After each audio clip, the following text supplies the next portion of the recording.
वालेकुम नाज़रीन, मैं हूं अहमद रियाज बलोच और आप देख रहे हैं वॉइस ऑफ पाकिस्तान। नाज़रीन, हुकूमत वक्त और उसके इत्तेहादी पिछले 2 माह से जिस एक वक्त का इंतज़ार कर रहे थे वो वक्त आ चुका। और हुकूमत और उसके इत्तेहादी यानी कि मुस्लिम लीग नून और पीपल्स पार्टी अब जो पार्लिमान है उसमें और सेनेट में जो 26वीं आइनी तरामीम है उन्हें मंजूर करवाने जा रहे हैं। इस हवाले से आज गुफ्तगू करेंगे और इसके साथ साथ आज तहरीक इंसाफ का 5 रुकनी वफ्द इमरान खान साहब से मुलाकात करके आया, उस पर भी बात करेंगे और आपको आखिर में ये भी बताएंगे कि क्या ये 26वीं आइनी तरामीम पास हो जाएंगी या नहीं। तो आपने आगाज़ इसी बात से करते हैं कि जो 26वीं आइनी तरामीम के हवाले से पिछले 2 माह से जो गुफ्तगू चल रही है और आपने ये भी देखा कि सितंबर में यहाँ तक हुकूमत और जो उसके इत्तेहादी हैं उन्होंने कहा कि मौलाना फजल रहमान हमारे अब ऑन बोर्ड हो चुके हैं, हमारे साथ उनके कंसेंसस बिल्ड हो चुके हैं और आइनी तरामीम के हवाले से वो वोट करने के लिए भी तैयार हैं। और माजी में इस चीज़ की मिसालें भी मिलती रहीं कि Maulana Fazal Rehman at the 11th hour जो है वो अपना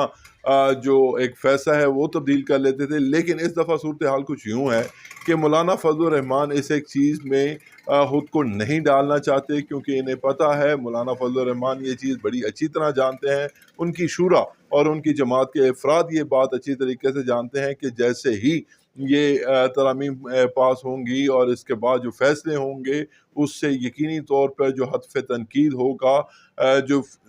जो एक जमात सबसे ज़्यादा हतफ़ तनकीद होगी वो मौलाना की ही जमात होगी और जो पर्सनालिटी हतफ़ तनकीद होगी वो मौलाना फजल रहमान ही होंगे। इसलिए मौलाना फजल रहमान साहब जो इस हवाले से ना तो बाउंड्री के उस पार जा रहे हैं ना इसी पार आ रहे हैं, वो मिडल में खड़े हैं ताकि जो है वो चीज़ें जो है वो उनके ऊपर कल को मलबा ना डले। लेकिन ये बात आपको बहुत ही क्लैरिटी के साथ पता होनी चाहिए कि जो मुस्लिम लीग नून और पीपल्स पार्टी का इस वक्त इत्तेहाद है, ये दोनों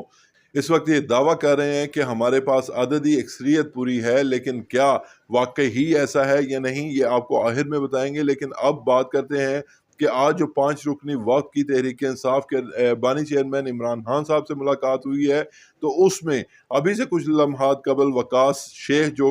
के तहरीक के इंसाफ के सीनियर रहनुमा हैं, उन्होंने इन खबरों की तरदीद की कि बानी पीटीआई इमरान खान ने किसी को भी सरजनिश का शिकार नहीं किया, किसी की सरजनिश नहीं की। लेकिन उन्होंने रिपोर्टर्स पे ये जो है इल्ज़ाम लगाया कि उनने इल्ज़ाम नहीं, लेकिन उन्होंने ये कहा कि रिपोर्टर्स को चाहिए कि वो हक़ाइक़ को देख लिया करें, लेकिन ऐसी कोई बात नहीं हुई। ये कहना था शेख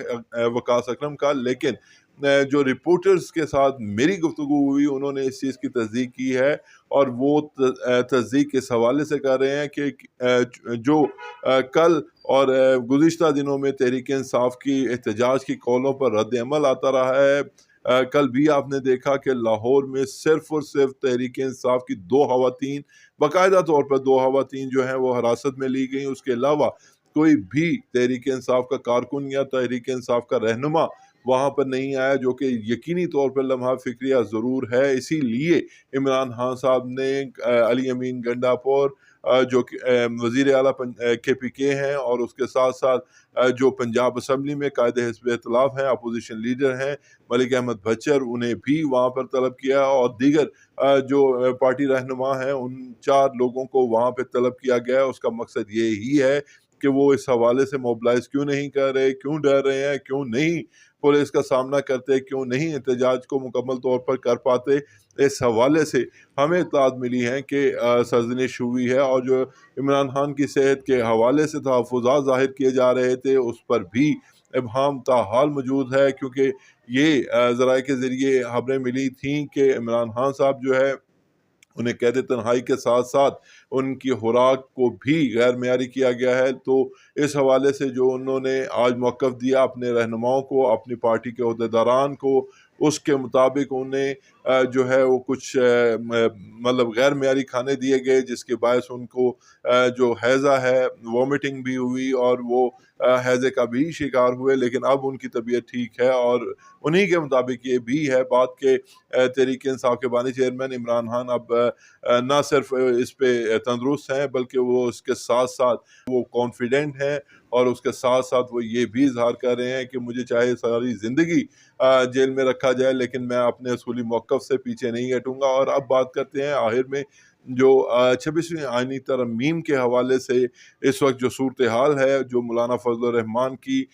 جو رہائش گاہ ہے وہ اس وقت مرکز بنی ہوئی ہے تمام سیاسی جماعتوں کا۔ تو اس میں جو ہمارے تک ذرائع کے ذریعے اطلاعات پہنچی ہیں وہ یہ ہیں کہ مولانا فضل الرحمان اور تحریک انصاف اس میں ٹائم گین کرے گی، اور ٹائم گین کرنے کے ساتھ ساتھ وہ چاہے گی کہ اس کے جو تاریخ ہے وہ 25 اکتوبر سے اوپر لے کے جائی جا سکے، جو کہ مطلب ابھی جو نظر نہیں آ رہا ایسا ہونا، کیونکہ حکومت بالکل یہ چاہتی ہے کہ 25 یا 24 اکتوبر سے پہلے یہ ترامیم پاس بھی ہو جائیں، اس کی فارمیلٹیز بھی پوری ہو جائیں، تاکہ جو آنے والے چیف جسٹس ہیں وہ منصور علی شاہ نہ ہوں اور ان کی جگہ کوئی اور جج جو ہے وہ چیف جسٹس آف پاکستان یعنی کہ chief justice of supreme court بنے۔ لیکن اس حوالے سے جو ہمیں اطلاعات ملی ہیں وہ جیسے عمران خان صاحب کے دور میں، جیسے تحریک انصاف کے دور میں عددی اکثریت کروا دی جاتی تھی یا ووٹنگ پوری کروا دی جاتی تھی، ویسا ہی جو مرحلہ ہے اس بار بھی دیکھنے کو مل سکتا ہے، اور یہ ممکنہ طور پر آج رات یا کل ہو سکتا ہے کہ یہ بل جو ہے، یہ جو 26ویں آئینی ترمیم ہے یہ پاس ہو جائیں اور پھر باقاعدہ طور پر یہ ایک قانون بن جائے صدر مملکت پاکستان کے سگنیچرز کے بعد، اور اس کے بعد جو ہے جو بھی کچھ ہوگا اس پر یقینی طور پر جو ایک رائے سامنے آئے گی وہ ایک الگ رائے ہوگی۔ لیکن یہاں پر میں آپ کو یہ ضرور بتاتا چلوں کہ یہاں پر جو کچھ سیاسی حلقے ہیں وہ یہ بھی کہہ رہے ہیں کہ اس سے ایک اعتبار سے جب یہ پاس ہو جائیں گی تو جیسے ہی پاس ہوں گی اور پھر نئے جب چیف جسٹس آ جائیں گے تو اس کے بعد اس پر موومنٹ شروع کی جائے گی، اور اس کے ساتھ ساتھ اس ایک ترمیم کو چیلنج بھی کیا جائے گا۔ مزید اس حوالے سے جیسے جیسے خبریں آتی جائیں گی ہم آپ کو آگاہ کرتے رہیں گے۔ احمد ریاض بلوچ کو فی الوقت کے لیے دیجیے اجازت، اللہ نے کے بعد۔